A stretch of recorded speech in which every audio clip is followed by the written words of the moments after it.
We spend billions of dollars, right? That's what the L&D and HR tech market is worth and what the value of the investments are that folks are making is. And we don't know what skills our people have, right? We still see tons of skill shortages reported. Our people are still saying that they don't have the skills that they need. So yeah, great example. Where are all of you with skill shortages? So, and we have a Menti poll for that.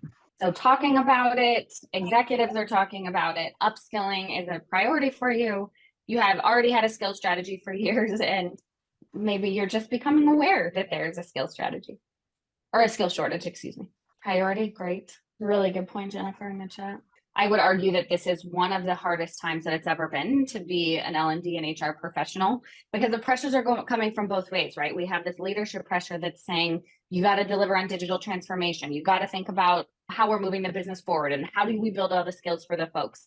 And then we've got, the bottoms up, if you will, is our people are asking for better career help and more support and more engaging experiences. And so these pressures are combining into the middle where we're feeling it more than ever before. And of course, all of that is paired with, some of the thoughts on this slide that there's just, the world is moving faster than we can keep up. And the reality of like what that means for all of our orgs is that we can't control what's happening. Dirk, I think this is a great opportunity to call out, some of the things that Mary Pat has said during the chat, and thinking about or talking about learning agility. It's probably one of the key drivers or key initiatives that we have, especially in our organization. And we have to be able to get folks ready for that. And that mindset, just understanding that ongoing learning is a habit that folks need to develop. And how do we do that? By just building some learning agility. And there's a lot of things that are out there that can be done to improve learning agility, but certainly organizations, could think about putting that as one of their priorities going forward. Awesome. None of this matters without change management, right? If we don't bring everybody along, I always tell everybody one of the most unknown, but maybe most important skills inside of HR and L&D is actually change management, because so many folks are implement new things or implement new technologies and then are frustrated. They come back and say, well, why didn't anybody come? And why isn't anybody using it? And I think that just speaks back to the importance of marketing, of change management in all of these initiatives. So I love to see this broad depth.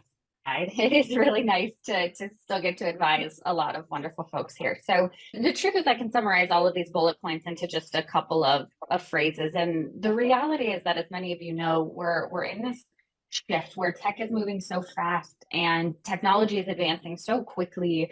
It's very hard to keep up. And of course, that has an impact on the skills inside of our organizations and what we all need to be doing differently.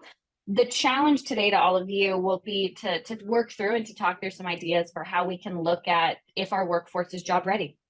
A lot of assessments that are out there or ROI metrics inside of our orgs look at things like learning hours or completion metrics. And I believe that there's a better way, and that also that those metrics don't tell people if you actually have the skills attained from those learning.